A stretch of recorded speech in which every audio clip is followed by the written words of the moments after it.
I'm Tim Ventura, and we're joined today by Beatrice Erkers, Chief of Operations at the Foresight Institute and Program Manager of the Existential Hope Group. Beatrice has a background in the publishing industry and several years of experience working with communications at Foresight as well as in publishing. Her interest in the integration of technology and society has led her to work at the Foresight Institute. Beatrice has a bachelor's in comparative literature and a master's in the history of science and ideas from Uppsala University, along with studies and certifications in AI alignment, political communication, and fashion design from various institutions. She also volunteers for the Effective Altruism Uppsala and Uppsala Kvinnojour organizations. So, Beatrice, welcome. Your bio describes a deep interest in the integration of technology and society as the inspiration for your work, both at the Foresight Institute and Existential Hope program. So I wanted to start there. What inspired your current interest in this technology and the role that you are in right now? Yeah, thank you so much. It's kind of funny to hear all of those things. I think I have quite a messy background. It hasn't been a straight path. I think, the fashion design maybe speaks for that, even though it was fun. Well, I found Foresight Institute because I was involved with the effective altruism movement in Sweden, where I live. And I was looking for a job that I thought was like impactful, basically. And technology to me has always been the most powerful tool that we have really in our society to change the world and to shape it. And so I think that's why I was really excited to get involved with Foresight Institute. I didn't really know that much about them. I found the job, like a job posting on Facebook, honestly, and that's how I got the job. I'd heard the co-founder, Christine Peterson, on a podcast episode where she spoke about like the 80s futurism that she was part of when they co-founded the institute in the 1980s. She co-founded it with Eric Drexler in 1986. And it's just really cool to get to be a part of something that has been around for that long, especially in like this sphere. I think that a nonprofit that has been around since 1986 is kind of unheard of these days. And it's just a really cool legacy. And what is more fun, I think, even is that it's been growing. Like things are going really well. We're getting a lot of traction, I think, for all the things that we're doing now, and it's just a really exciting time. It feels more like being part of a new startup, I think, than being part of like an old dying organization or something. It's wonderful. And again, this is so exciting to be able to cover your work with Foresight. I mean, Foresight it's been around for a very long time. It has made such a tremendous difference in promoting new ideas. And we'll get into some of those in just a sec. But so Foresight is a nonprofit research organization supporting the beneficial development of high impact technologies. Again, the core focus areas are tremendous. It's nanotech, biotech, neurotech, computation, and space.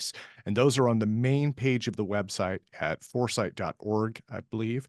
I'm going to have links in the show notes to that.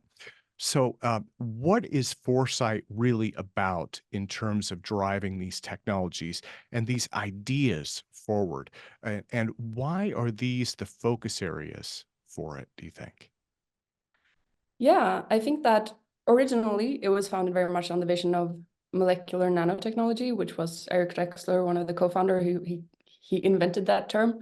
And I think I would say that Foresight is about sort of pushing the frontier a little bit of technology. I think you can also, we have a cool legacy of that, I think, in that, like Eric came up with this term molecular nanotechnology. Christine Peterson is credited with the term open source, which is a term being very widely used and discussed today. She's also the co-founder of Foresight. And so, I think these 5 focus areas were chosen because they're just the ones that we think are like most impactful in the sense that they're also just maybe not always getting all the attention that they should be. So they're slightly undervalued. I think obviously molecular nanotechnology has it's been around for a while now, but it's growing still, and it needs support, I think, to keep growing. the same goes for like neurotech. This is something that I think is like starting to take off now, but it's relatively new still, and like the public isn't super aware of it yet. Yeah, and that goes for all our focus areas. Basically, we try to be like early adopters, I guess, and then really pushing the frontier of them. We generally focus on like trying to find that space where we see a lot of value in a technology, but it's not maybe being picked up by sort of legacy institutions. Maybe it's not like a lot of work being done in academia on these things. Yeah, just like trying to find that part where we can actually have an impact with pushing these technologies.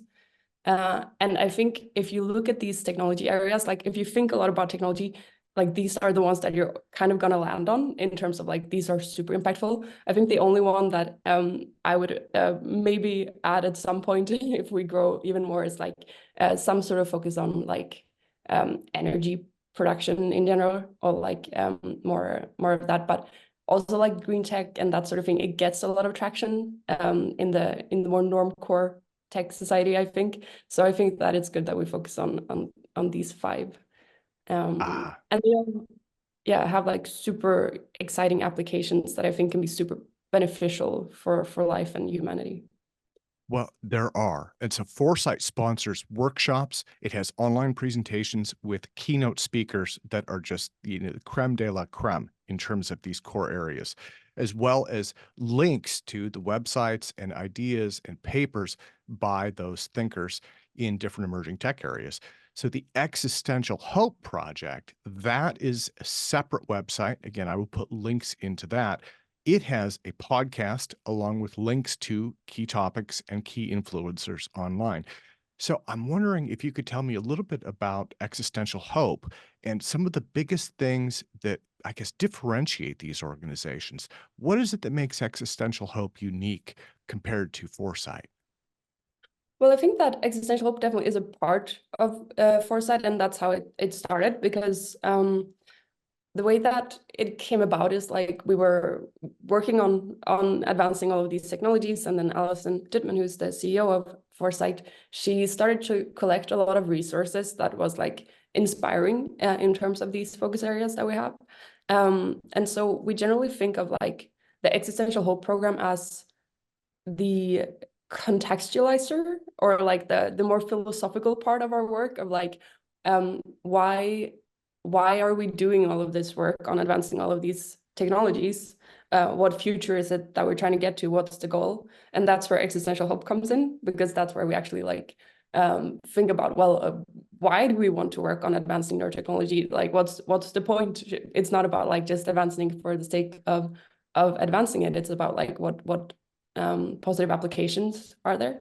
Also considering like the risks. So I think, for example, for neurotechnology, it's a good example of thinking about like there's so many exciting applications. I think for me, especially like mental health interventions, or things like that, where you could maybe adjust your how you feel basically using neurotechnology.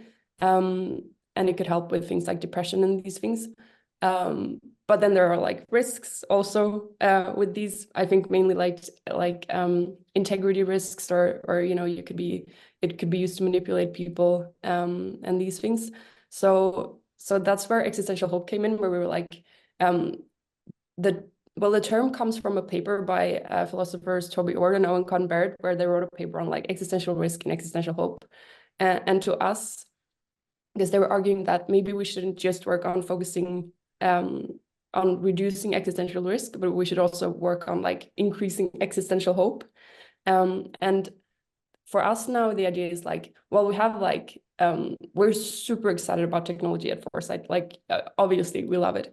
But we also don't want to be like naive or Pollyannish and like not recognize the sort of risks that come with advancing technologies. It's always like, it does come with certain risks, because we're giving ourselves tools that maybe we don't really know how to handle. And so then it's about finding that like third way where we're like, we are super excited about these technologies and we do want to like make them happen. But we want to do it in a way that like maximizes the positive impact of it and minimizes the negative risks. And so that's something that we talk a lot about at Foresight, and within the Existential Hope project. It's like this idea of differential technology development. So it's about like looking at, okay, what's the goal about this technology? Like, what are the positive applications? And then thinking about, okay, how do we get there? Are there things that seem like they would be more risky, why invent dirty energy when you can have clean energy if it's like just the same? And so it's a lot about just finding that North Star to aim for in terms of like this technology, and then thinking about strategic ways to get there. And so that's why I think the Existential Hope group is really a part of like Foresight. But it's also its own thing, because we just want to like get more people excited about it. And so that's part of like why we have this podcast, and we try to keep it a bit more maybe general than like the super niche, like super nerdy areas of Foresight's technical groups, where people can be very nitty-gritty about the technical details. But the Existential Hope one is also where we kind of want to invite a broader audience to maybe be aware of the applications of these technologies and maybe get excited about it. Well, and when I was looking at doing an interview on Foresight, when I reached out, I think you replied back and saying you said that you worked with Foresight, but you were also in charge of Existential Hope. For me, that was the point where I got excited. And the reason is because there is so much focus on existential risk out there, right? And it just becomes so pessimistic. And so, what I've seen on the Existential Hope website, and I would urge people watching this podcast to visit, learn more, watch your podcast as well, is you're trying to show a more balanced perspective as well as showing the upside to these things, showing where it could go in the dream. Over the last century, advances in science and technology have made a tremendous improvement in the lives of nearly every human being on Earth. And yet, we all spend so much time worrying about change when more often than not, we should be embracing it. So, is existential hope working to try and offset a lot of those irrational fears and remind us of the value that innovation holds for us? Yeah, I really think that's it. It's about trying to keep two thoughts in your head at the same time, as we usually say. Like trying to see the positive like benefits and applications of a lot of these technologies, but at the same time not just like rushing ahead and ignoring all the risks. But yeah, trying to like actually acknowledge the potential, but also acknowledge the risks, but really giving credit to the potential, because I do think that often gets like undervalued. It does. It does. And, it's I wanted to kind of build off that a little bit because I'm someone who follows trends online. And one of the things that I've seen is how ideas fall into and out of intellectual fashion. And so I tried to think of a few examples of that I've experienced. But like at first, computing and artificial intelligence were going to save the world. Electric cars and solar panels would eliminate fossil fuels. Genetic engineering would end world hunger, and nanotech would end scarcity. And, now we see AI deemed an existential threat that'll steal our jobs. Electric cars and solar panels contribute to pollution. Genetically engineered foods scare people enough that they are labeled in supermarkets. And nanotech, of course, gets labeled with fears about gray goo. So, what are your thoughts on the perception that's changing? Because really, the idea behind these technologies, the core focus and topics, that doesn't change. It's really the way that we view it that changes. Shouldn't we have a more balanced view of these things in general?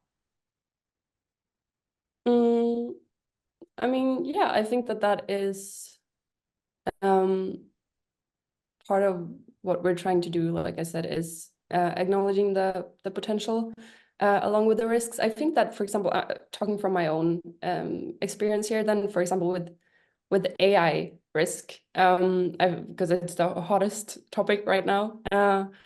I think I was very worried. I mean, I'm worried about it. I think there are like risks, big risks, and I think it's always scary in general, even if it's not about like everyone dying or anything. It's just scary with a lot of change, I think. So I think that goes for a lot of people. But I think my main worry was when, at this point, I feel like people are at least like acknowledging that it's happening. Whereas before it was a bit more like, if you were in the technology field, you could see it really coming, but no one was really talking about it. And I think to me that was like almost more worrisome. Now I think it's getting a lot of attention, and so I think that I'm less worried because then I feel like, okay, well, at least we're like thinking about this now and we're talking about it. Even though, you know, obviously you can say that maybe it's over, people are overly worried. I do think that in the sort of yeah, I also, again, from personal experience, I don't think that the general public is barely even aware of like the positive applications of it. I think that they're only like hearing about the risks of it right now. And so I don't necessarily think that that's the way to go. And so I do hope that we could change that narrative so that people can actually like maybe get excited about adopting it, because I do think that's the way forward, of like actually learning to work with it rather than like just panicking and staying away from it. That it, you know, it's about actually learning to live with it, integrate your lifestyle with it, and learning to like use it. I think that's the way forward. Now, is it a challenge overcoming some of the media bias that has been put out there by movies and television? One example that I'm thinking of in terms of AI, robotics, and autonomy would be the Terminator series, right? Which is very dark and definitely a warning story. But as dark as it is also a retelling of Mary Shelley's Frankenstein. It is put into a three-act play. And so it is not meant to be a realistic representation of robotics. It's drama, right? And so from the perspective of foresight, when you address these, you have to move through a lot of this cultural baggage that we've accrued. And a lot of that baggage isn't really what it appears to be. Is that something that you've had to deal with and overcome? Um, yeah, I think that definitely like the narratives of dystopias is what is most present today. I think especially like uh, when I speak to Christine Peterson, for example, the co-founder of Foresight, she often speaks about how we need these like positive sci-fi narrative futures to talk about, because she says that that's what something that she had when she grew up, and it really, really you know, got her excited about the future. And that was more also the broader general narrative in society at the time, like 60s space race, 70s, like it's more like, well, there are opportunities, and it's about like the sort of an existential opportunity to you know, shape the world, or like create the future. um and that is in general when we have like any existential hope event that we have, or we interview people, or like yeah, it always comes back to people saying that, oh, we need like positive popular culture, like we need more like these types of narratives in our movies, in our books. And I'm a bit torn about it, because I do think that like there it actually exists. It's just that it's not like the most like it's not the, you know, the blockbuster movie. But if you Mm. do look at like Netflix or something, there are a lot of things that I think are super exciting actually to look at. I always recommend this one show called oh god, what's it called? April and Tuesday. I think it's like an anime show where they live on Mars and they have a rock band, and it's just really cool in the future, like kind of a utopia. I think there are like a lot of these kind of positive narratives. I guess the sort of next wish or level that we would wish for is that it would actually be like the more blockbuster movie, because I guess the blockbuster is more like, I don't know, Black Mirror, or like more dystopian in Yeah. general. Yeah. No, it is interesting. I'll have to look that one up. You said that was April and Tuesday? Yeah, or is it? I think it's Carol and Tuesday. Now that I Carol and think about it. Tuesday. Okay. Yeah. I will look that up after the fact. It is interesting to see these, and I've never heard of that one before, but I don't watch a lot of TV, so I could have just missed it. I wanted to go briefly back to our core focus areas. Again, nanotech, biotech, neurotech, computation, and space. I was intrigued by which one you might be most interested in and why you would be the most interested in it. Which one is yours? Well, I think that would be if I'm not allowed to choose existential hope, then it would be the computation group that we have. We also call it intelligent cooperation, because it's about very much like uh, well, that's where we have the computation. So that's where like a lot of the AI stuff comes in, which is obviously like a kind of a crazy exciting field right now in a lot of ways, and so much is happening. And like the applications of that is it's such a general purpose technology that it's, you know, it's gonna affect all of the other technologies as well. And you already see that like um I mean, we also have a lot of work on longevity. And whenever you talk to like longevity people right now, they're all about like trying to figure out different ways of using AI to advance the sort of longevity field. And I think the same goes for all of the different ones. So just because that one is like such a um how do you say, like catalyzer for all of the other ones. I think that that one is the most exciting. And then it's also, I mean, I just intelligent cooperation. It, there's it's just so much that goes into that. And also, if you think about what's holding progress back in general, or like what it's often bringing us back, I think it's the human cooperation part, or like general cooperation, just like global cooperation.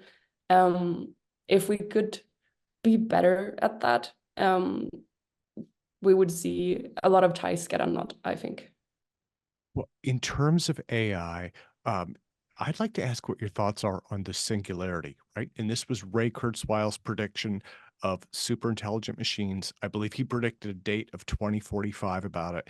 And in a lot of my AI interviews now, I'm putting that question out there. And I think partly because we are seeing artificial intelligence move forward so rapidly right now that, for a while it looked like the singularity might not happen at all. And I've actually met a few people who are saying it might be before 2045.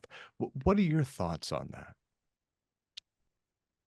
Um, I personally haven't thought that much about the singularity, so I don't know if I have that much of a strong take. I think um, that I haven't thought about it that much, even though I know it's a term that, you know, a lot of people use. But I guess that's I don't think we'll have it before 2045 in that sense.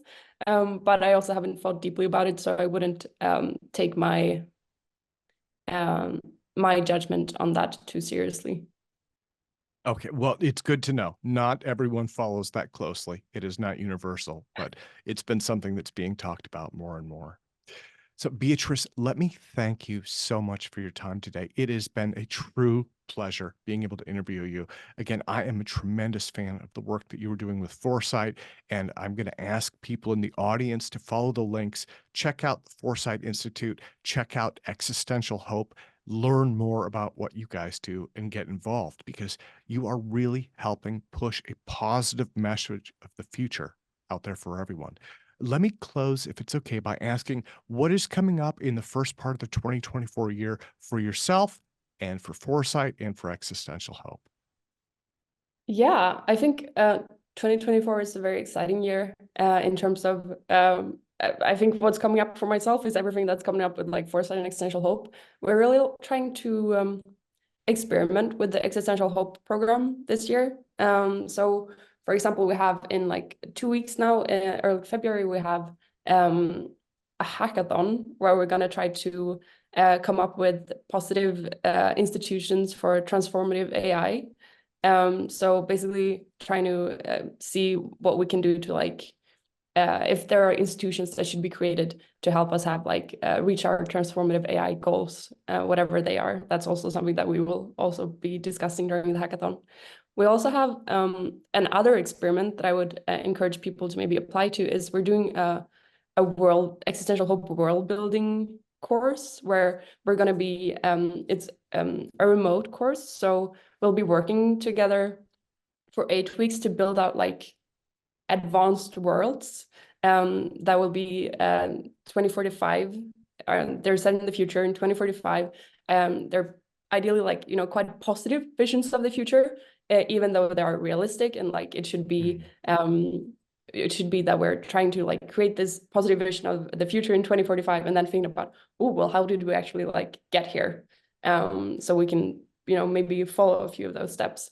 And then for Foresight in general, I think just a lot of exciting things. We have like all of these exciting technical workshops in the different fields. So we have like the neurotechnology, where we're going to be talking about whole brain emulation, and I'm trying to create a roadmap to whole brain emulation.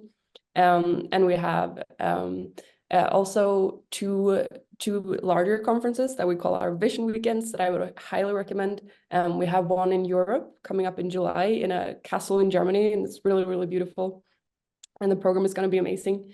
And then we also have, at the end of the year in December, we're going to have our Vision Weekend USA. And that's always just, it's always just a kind of a wonderful event. We're going to be at the Internet Archive and at some other like amazing locations. And it's always kind of the how do you say, like the peak of the year. It's just a great event. So I would say definitely like check out these things and hopefully try to join us in person for one of these events. I think that would be the best way to connect with Foresight. And I think if you're interested in these types of questions, that's like, you'll enjoy it. Wonderful. Beatrice, let me thank you again for your time so much today. Thank you so much, Tim. Have a good day.